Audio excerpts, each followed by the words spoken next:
Welcome to Corelli Computing. So I'm pretty excited because as we get back into the swing of things and get more videos rolling, I'm going to be taking you on a journey.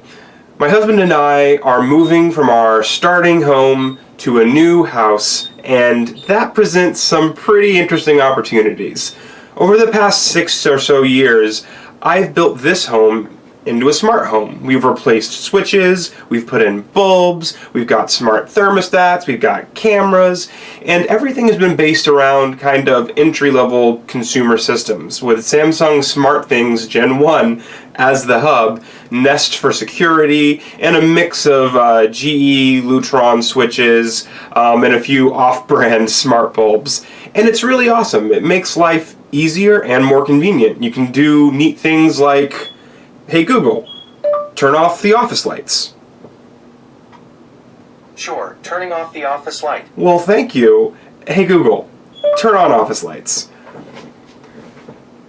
And Okay, there they go. Turning the office light on. It's very helpful, it's very useful, but there's a little bit of lag time in between. In addition to that, while there are some pretty great automations available in Samsung SmartThings, I've often wanted to get a little more in depth. I've wanted to be able to have custom phrases that come out of my home theater speakers if the back door needs to be checked because the dogs knocked it off the hinges while running out into the backyard. And a new house presents a really awesome opportunity. So, to that end, I've started ordering components. We're still a few weeks out from the move, but I've got the network stuff coming in, and now is the time to figure out what's going to be the new brains. And first up, the thing I'm really excited to give a try involves a Raspberry Pi. We're going to try out Home Assistant. So we're going to start out at the very beginning because I hear that it's a very good place to start. So I picked up this Raspberry Pi starter kit. It comes with the board and the case, and well, you know what? Let's just take a look. Open it up. Thank you. Well, you're very welcome. Now, this is my first journey into Raspberry Pi. Micro Center! Quick plug to Micro Center. It is awesome to be able to go to a physical store and pick up parts right when you need them. You know, Amazon, Newegg, those are great services, and it's great to be able to get what you want shipped to you. But Micro Center has great prices. They match what you can find online if they're not already beating them, and you get that instant gratification. Not to mention, they actually tend to hire people who know a thing or two about what they're selling. Who knew? So we've got a little Raspberry Pi quick start guide. We've got complicated stuff. Like I said, this is going to be a learning experience for me. I've never really gotten into any of these micro boards, smart boards. I've always been a software guy, but I think it might be time to start meddling in some hardware. Next up, we've got the all-important power supply. 5.25 volts. Now, I saw all over the place online that it's very important to make sure you have a good power supply. This one was rated very well. Next up, we've got, ooh, fancy. Meaning, I don't know. We're learning together. Raspberry Pi, here's the magic. This is a Pi 3 Model B+, which was what was recommended for Home Assistants. Full disclosure, I did get a little excited and do a virtual machine install of Home Assistant earlier on an Oracle VirtualBox, but really if we're going to deploy this at the new house, it needs to run on a Pi so it can be pretty and husband approved. Next, we have a nice sleek black case. Gotta protect your investments. And this particular kit actually comes with a 32 gig micro SD card and a card reader. So that's a nice plus. And an HDMI cable, which I'm sure is useful for somebody if they were using this for like a home theater or a Plex server or something. We're not using it, but hey, I'll never turn down a free HDMI cable. Digital connections are digital.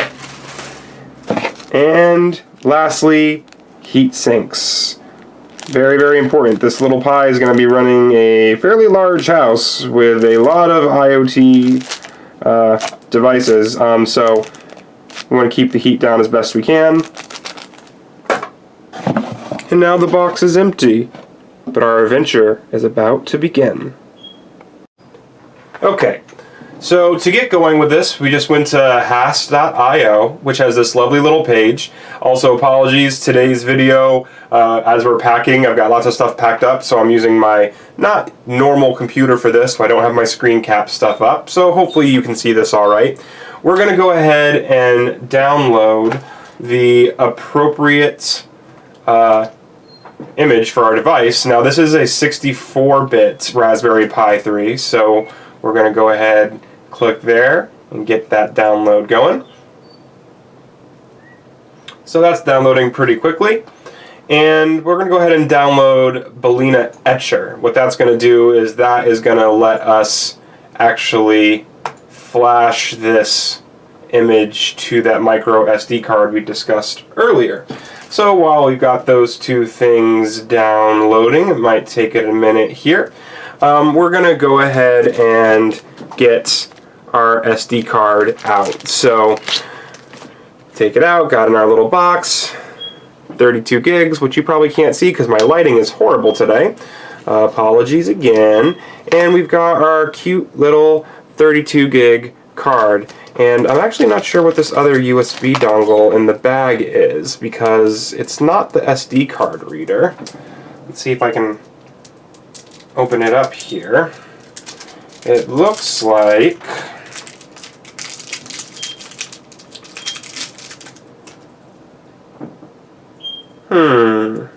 oh, that's cute. It's a super cute, let me see if I can get this to focus in. It's a super cute little micro SD card to USB reader, which is actually very convenient, and we're going to go ahead and use that. So we're going to take our SD card and we're going to insert it into said device, and we're going to throw it. Yay, flash storage, solid state, it's not hurt. I do not miss the days of spinning platters. So let's go ahead and get this little mamma jamma plugged in. So I've got it plugged in on my USB hub over here, and we'll see if it decides to recognize it today. My USB hub is fairly temperamental, and we'll go ahead and open up the Etcher software and get that installed. So normal stuff, we're doing licensing agreements. Yay, installing, it's going so quickly. Where'd it go? Where did it go? And voila. So we got Etcher up. We're going to go ahead and select image. Let me see if I can bring you in a little closer so you can see this. I missed my tripod. Okay, we're going to go ahead and select image. And if we go to our downloads, we see the Hass.io or Hass OS. We'll open that. And we see generic storage device, 31 gigs, so that's that little dude I just put in there. And we're going to go ahead and flash. As always, before you flash anything, make sure there's nothing important on the device you are flashing because it will go away. Whether it's your phone, an SD card, whenever you're playing around with the powers that be, you want to be careful. You don't want to lose your data. And here we go, creeping along, creeping along, creeping along, and we're gonna kind of let that be for a second. While we're waiting for that, let's go ahead and get our Raspberry Pi 3 unboxed. Okay, so our card is still validating, and we've got out our Raspberry Pi. So we've got our USB connections, we've got our Ethernet, got that HDMI, what looks like an audio jack off that side, and we've got this great little case bottom. So you're going to go ahead and place the Pi into the case. It's pretty self-explanatory as to where it's going to go because it's only going to fit in one way. And you've got some screws to put in to get that Pi put down. I'm sure there's lots of you out there who are like, dude, this is basic Raspberry Pi stuff. Well, guess what? Some of us are new and just getting to the party because we were doing other things with our lives.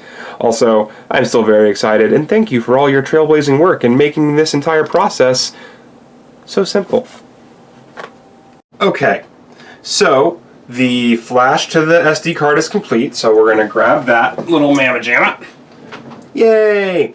And we have the Pi secured into the bottom of its case. I just want to point out a quick thing about this particular case. So, I don't understand why motherboards and graphics cards to some extent, when you have tiny little machine screws, please include at least an extra one. It costs you nothing, dear manufacturers, and my heart was warmed to see that there was an extra one of these tiny little screws in case you lose one. I didn't lose one this time, so kudos to me. But it's nice to know that it's there. It's just like a blanket or a safety net or a safety blanket.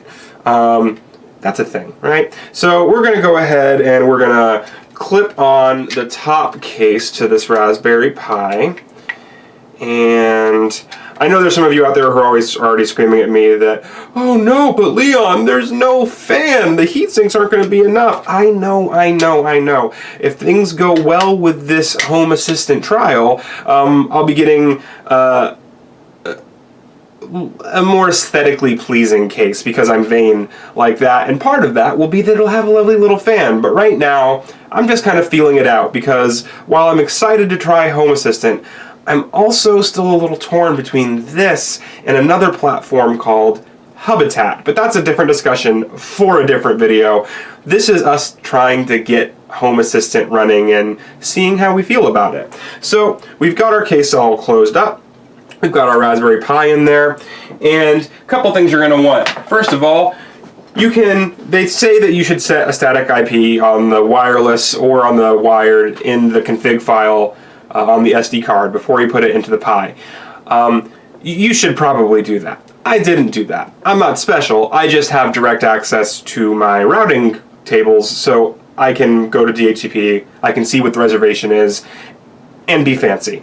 However, best practices, yada yada yada, make sure you have a static IP set so you can find said device. So we're going to go ahead and plug in this extraordinarily long Ethernet cable into our Ethernet port on the Raspberry Pi, but nothing's happening. Why? Because there's still no SD card, or more importantly, power.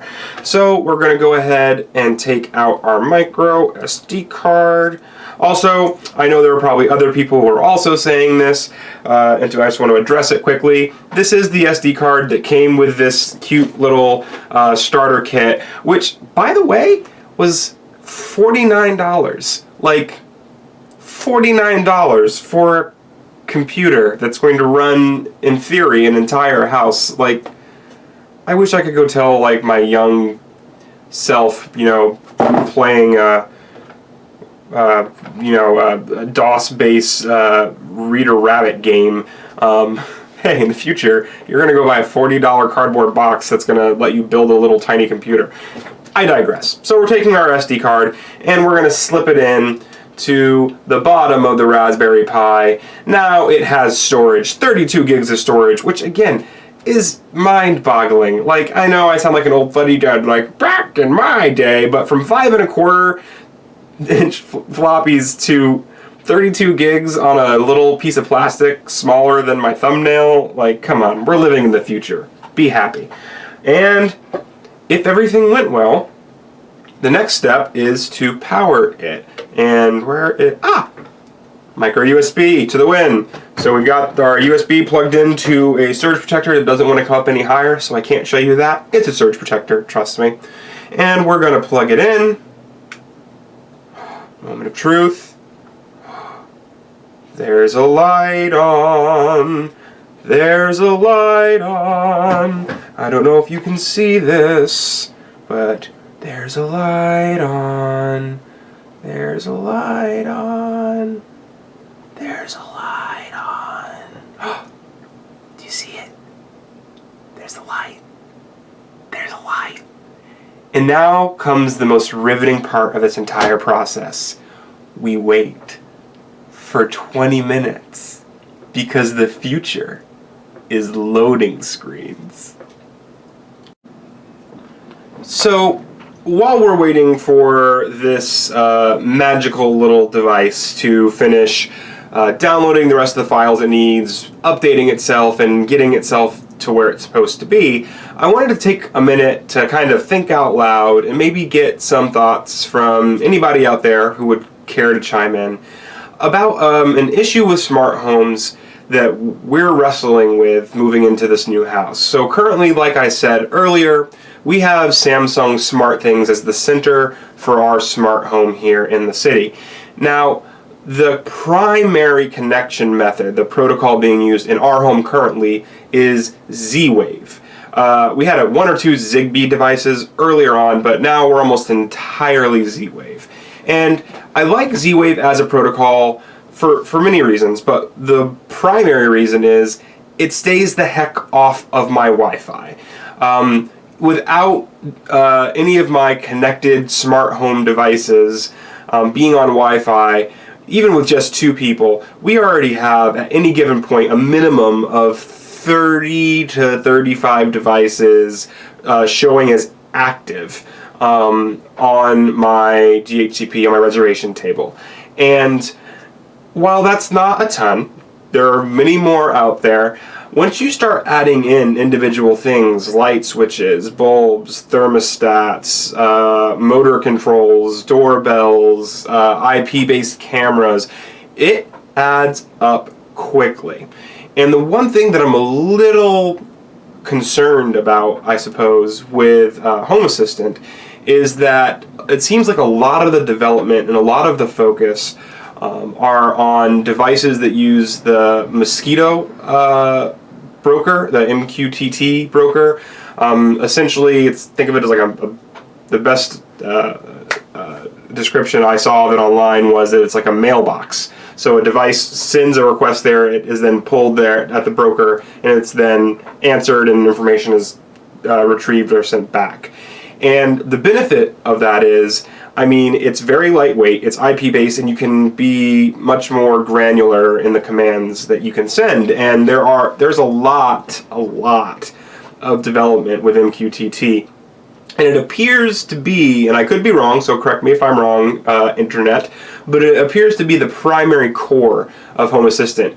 That isn't to say Home Assistant doesn't support Z-Wave or Zigbee protocols. It does, but it doesn't do that out of the box hardware-wise. So the test today, for instance, we're going to see if it can pick up things like Chromecast devices, but I don't have a Z-Wave USB stick for the Raspberry Pi. Unfortunately, they did not carry that at my local Micro Center. But that's in the mail.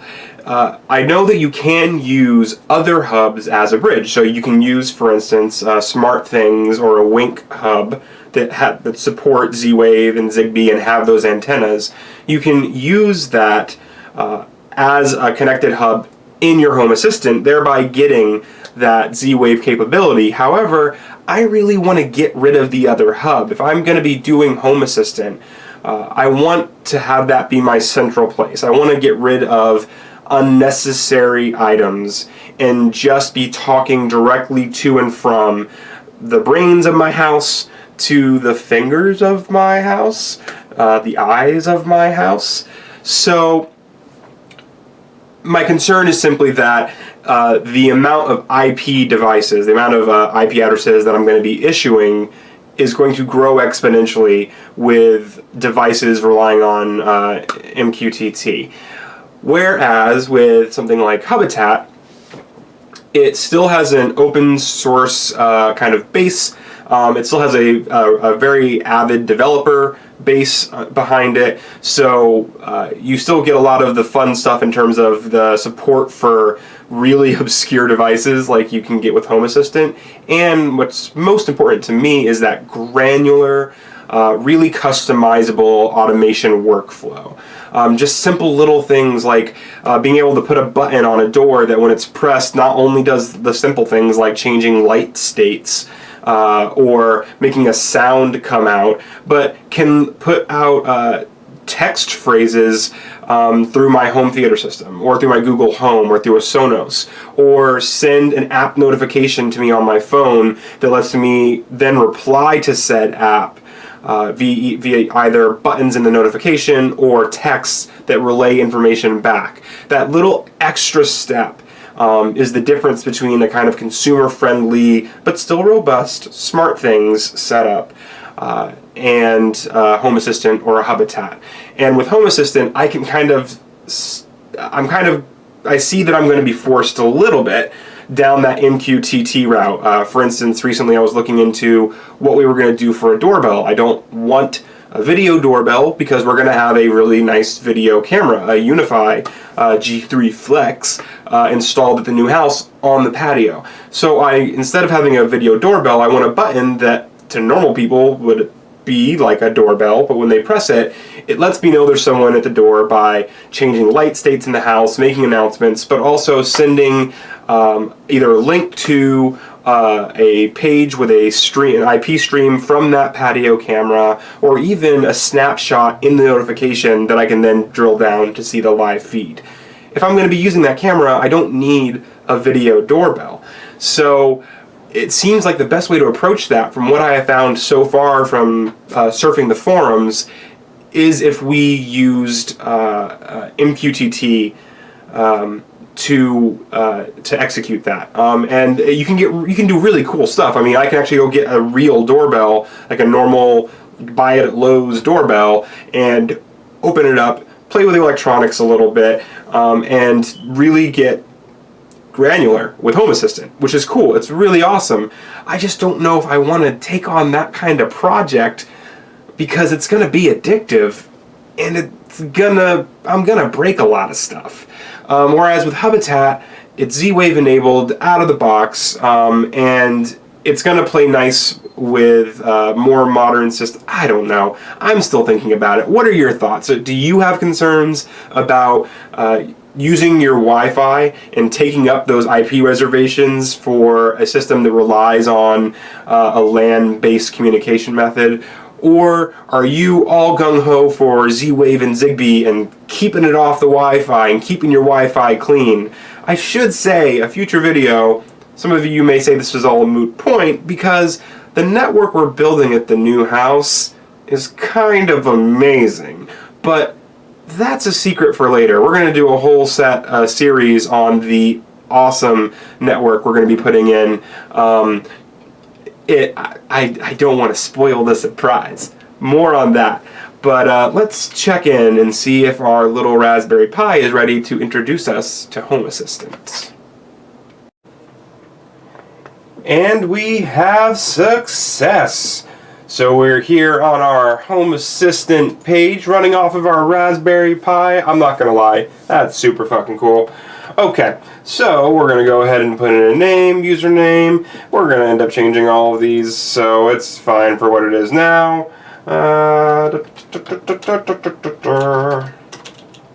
I can type, I promise. Okay, and we're going to create account. Voila, and yeah, that's fine. We're going to call it home. And we're going to detect where we live. That's roughly where it is. Philadelphia's a big place. You could try to come find us, but we're going to be moving soon. And we'll hit next, and finish, and voila. We are logged into Home Assistant. So that was pretty painless, actually. So we're going to go to the integration page. Nothing's currently configured, of course, so we're going to hit the little plus button. And let's see, let's try something out. Well, Google Cast should be fairly easy. So, do you want to set up Google Cast? Why, yes I do. Thank you very much, Home Assistant. We'll hit submit, and let's see how quickly this moves. Spinning disk, finish. Voila! And look at this! It's finding everything. That's pretty awesome. Alright, so it's got our TV there, which we're going to say is in the living room. It's got our living room Google Home. It's got our kitchen Google Home Hub. And we've got a bedroom speaker Google Home Mini. Finish. And just like that, we already are able to control our Cast devices. We can power them up. We can send text to them. We get a record here of their uptime or their downtime. So this is pretty awesome. Obviously, like I said, I don't have my Z-Wave stick, so I can't get that going yet. I may go ahead, rather than ordering that Z-Wave stick while I'm seeing if we want to move ahead with Home Assistant, I may do what I don't want to do and use a SmartThings hub I currently have as the bridge with the new integration. But we'll see. At the very least, we've got it set up. So again, it was pretty straightforward. Go buy yourself a Raspberry Pi and get going. So let's wrap things up. Alright, so I think it's been a pretty successful little evening here, and that took much less time than I thought. And honestly, like I said, I tinkered very briefly with Home Assistant on an Oracle VirtualBox machine, a fake Ubuntu setup, and it was blazing fast. It was on a solid-state computer with, I think, 16 gigs of RAM in the computer, 4 gigs apportioned to the virtual machine, and I kind of got the sense that, well, Raspberry Pi is not going to be anywhere that close. Now, granted, I haven't done a whole lot of playing yet with this little dude, but it's moving much more quickly in terms of responsiveness than I thought it was going to. I was ready for some lag between things. Again, we only have 4 Chromecast devices, which is it's a fairly lightweight integration, so that could dramatically change. But this is really intriguing. A little $49 Raspberry Pi kit, and I'm starting with a home automation system that is way more robust than my current Samsung SmartThings, and that's what I'm looking for as we move to build out this new super smart home, super wired home. It's going to be the piece de resistance. So, very excited. If you have any questions, comments, if you have suggestions, please leave them in the comments below. All help is appreciated. All ideas are welcome. Most ideas are welcome. You know who you are, who we don't want. You know who you are. But most ideas are welcome, because this is a journey. I'm learning, you're learning, we're learning together. And the next thing I gotta do is I need to get this little dude, I need to give him a fun name. Naming is important. But I also need to set up a good encryption, some duck DNS to be able to access it externally, but also you need that HTTPS SSL life to be able to reach out to SmartThings.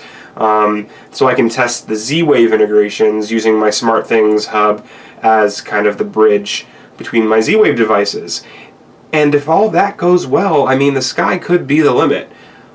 Or I could get a Hubitat and all of this means nothing. What am I going to do? What am I going to do? I don't know. We'll find out together. So, thanks for joining us, and by us I mean me. I am not referring to myself in the royal plural. I should stop now. It's late. This is Corelli Computing, and this is a journey to a smart home. Or a smarter home. I need to work on titles.